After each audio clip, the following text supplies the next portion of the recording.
E hoje o Fundo Monetário Internacional voltou a reduzir as previsões de crescimento global e reacendeu o alerta de que a economia mundial está à beira de uma recessão.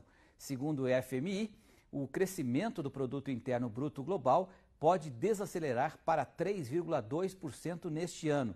E para 2023, o fundo cortou sua previsão de crescimento para 2,9%. Quando olhamos aqui para a nossa realidade, apesar das dificuldades enfrentadas pelas economias globais, o FMI elevou sua projeção de crescimento do PIB brasileiro para 1,7%, bem acima da taxa de 0,8% calculada em abril. Mas para 2023, o relatório do FMI divulgado mostra que a expansão da atividade será de 1,1%, o que representa 0,3 ponto percentual a menos do que o previsto anteriormente. E para conversarmos sobre essas projeções de inflação no Brasil e possível recessão da economia mundial, estão conectados aqui com a gente o consultor econômico e ex-economista-chefe da Federação Brasileira de Bancos, o Roberto Troster, e também o coordenador do Núcleo Econômico da Confederação da Agricultura e Pecuária do Brasil, Renato Conchon. Boa noite a vocês dois, obrigado aí pela participação. E eu quero começar com o Conchon, refletindo esses dados do IBGE, com o grupo de alimentação e bebidas subindo 1,16%. Como a CNA, Conchon, tem acompanhado essa questão da inflação no Brasil, né, e quando falamos da alta no preço dos alimentos, o que de fato chega ao produtor? Boa noite, é um prazer tê-lo aqui. Boa noite, Petrin, boa noite, Troster, boa noite a todos que nos acompanham. É sempre um prazer estar com vocês, especialmente um tema tão complexo, que impacta tanto a vida dos produtores rurais e também da sociedade brasileira como um todo. Especificamente, essa alta de inflação no componente de alimentos e bebidas, é importante destacar, Petrin, que isso está acontecendo não somente no Brasil, tá? Essa inflação global está sendo muito intensa em todos os países do mundo, sobretudo aqueles países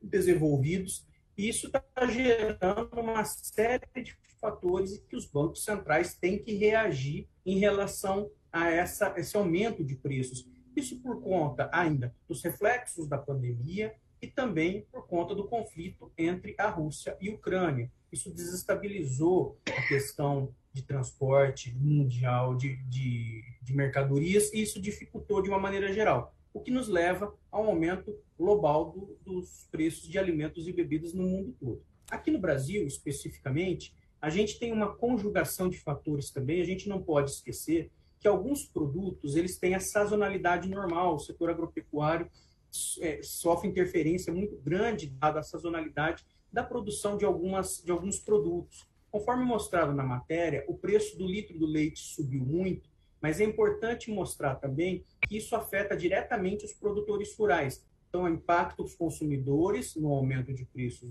lá na gôndola do supermercado e os produtores também estão sentindo o peso da inflação, muito por conta da chegada da seca em algumas regiões importantes que produzem leite. E isso acaba reduzindo a disponibilidade de pastagem e compromete um aumento da produção. Com isso, a oferta do leite no campo vem se reduzindo, fazendo com que as indústrias acirrem a competição pela matéria-prima, que é o leite fluido, e acaba elevando a cotação. Então, toda essa sazonalidade é natural e, especificamente, Perfeito. Para o litro do leite, a gente, na série histórica, entre julho e agosto, essa elevação. Agora, Troster, eu queria te ouvir também um pouco sobre esse resultado do IPCA 15, né, que acabamos de mostrar, porque o produtor rural também é um consumidor. Como é que ele tem que enfrentar essa elevação de preços e qual a sua percepção para a inflação nos próximos meses? Boa noite, Troster, é um prazer tê-lo aqui também. Boa noite, Renato, boa noite, Pet, boa noite a todo mundo, é um prazer para mim. Bom, fazendo até uma piadinha, se ele começar a usar, agora ele pode usar mais carro do que podia usar antes. O que baixou, os preços que baixaram, foi os combustíveis. Isso afeta quem tem carro, afeta as camadas de classe mais altas.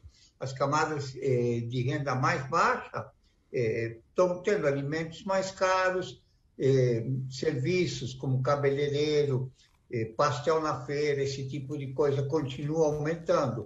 Então, o que você teve foi em 2 pontos: energia e combustíveis caíram de preço. O produtor do campo também consome do mesmo jeito que o consumidor da cidade. E o Renato bem colocou, você está na entre safra, época da seca. Menos chuva, menos leite, preço do leite mais caro, preço do queijo mais caro. E é um problema essa instabilidade, quer dizer, você não sabe para onde vai. Um outro componente importante no campo, para os produtores, é o dólar.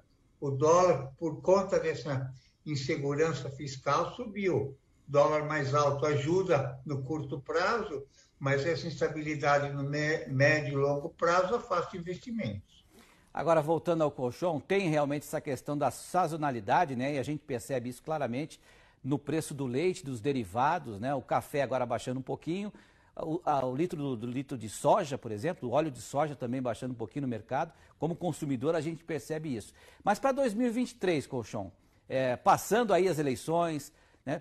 Passando, quem sabe, até a guerra, se Deus quiser, como é que você vê o cenário para o produtor brasileiro em 2023? Olha, a gente vê ainda uma alta demanda de commodity no mundo todo, e isso deve dar uma sustentação nos preços no mercado internacional. E isso, para trazer para a realidade aqui para o Brasil, para o produtor brasileiro, Pedro, é basicamente o seguinte: aquele produtor de commodity, soja, milho, ele tem aí algodão, ele tem um hedge natural, que é como o Troster disse, mesmo com um real desvalorizado, fica mais caro importar os seus insumos, fertilizantes, por exemplo. Mas quando ele vende os seus produtos, ele acaba se beneficiando porque ele está em um patamar superior. Isso, commodity. Quando a gente olha produtos voltados ao mercado doméstico, por exemplo, feijão, arroz e hortifruti, que não são exportados, esses produtores a gente tem que olhar com uma lupa um pouquinho mais de atenção. Por quê? Porque o cenário é muito desafiador. O real depreciou, está mais caro para produzir, os fertilizantes, os insumos são, na sua grande maioria, importados ou dolarizados, o que torna mais caro para todo mundo. E quando esse produtor vende a sua mercadoria no mercado doméstico, ele não se beneficiou dos preços altos no mercado internacional. E nós já estamos vendo que alguns produtores de hortifruti, até de suínos, por exemplo, estão sofrendo uma crise bastante severa, e a gente tem que olhar com bastante atenção para o ano de 2023. Então, no nosso cenário, em grande medida, é isso. O produtor de commodity ainda está numa situação relativamente tranquila, mas o produtor de hortifruti, voltado para o mercado doméstico, esse sim tem que ter bastante atenção no controle dos seus custos e na venda da sua mercadoria. Agora, Troster, o Brasil é só apenas um vagão, né, nesse trem da economia mundial em termos de recessão. Mas há uma dificuldade a mais em função das eleições aí que se aproximam e também do déficit fiscal que o governo foi obrigado a criar para amenizar a situação das classes menos favorecidas para 2023, Troster? Sim, primeiro falando do vagão, quer dizer, quando cai a atividade econômica, cai a demanda por commodities, e o Fundo Monetário, e você já tem algumas previsões, como da The Economist, que preços das commodities vão cair o ano que vem. Então, essa alta de preços dos commodities que ajudou a economia brasileira esse ano, vai parar de ter esse efeito, ou vai ter um efeito mais fraco no ano que vem. A segunda questão é a questão fiscal. Você tem um nó fiscal que você tem que desamarrar. Você aumentou o auxílio emergencial, você tem que continuar mantendo ele, quer dizer, as pessoas, você não pode de uma hora para outra cortar isso o ano que vem. Então, você tem um grande desafio para o próximo do governo. É um desafio que dá para resolver, né? Você tem que começar a refixar o engessamento do Congresso, por exemplo, do Congresso não, do orçamento. Você tem como desamarrar todos esses nós. Agora, precisa ter um governo com vontade de fazer isso.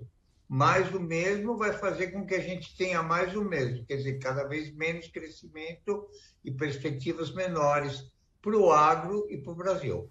Perfeito. Só para terminar, então, uma frase rápida de cada um sobre uma dica, né? Um conselho que vocês dariam para o produtor do agronegócio brasileiro para 2023, para os próximos meses aqui de 2022 e para 2023. Colchão? Eu acho que, de uma maneira geral, controle de custos e atenção à volatilidade da economia brasileira e mundial. Ele tem que saber o que está acontecendo para se antever, controlar os seus custos e estar preparado para um ano bem desafiador, mas ainda assim com boas possibilidades. Troster? Acho que o conselho do Renato foi muito bom, não podia ter sido melhor. Eu só falaria para ele votar bem, não só para presidente, mas escolher bem o deputado dele, o senador dele, ver que tipo de projetos ele tem. Eu acho que todo fazendeiro, todo cidadão está contratando um gestor para o país. Então, olhar bem o currículo e olhar bem o plano de trabalho desse trabalhador. Troster, muito obrigado pela sua participação, com show também. Até uma próxima, boa noite para vocês dois. Obrigado, um prazer. Um abraço. Boa noite. Valeu, obrigado.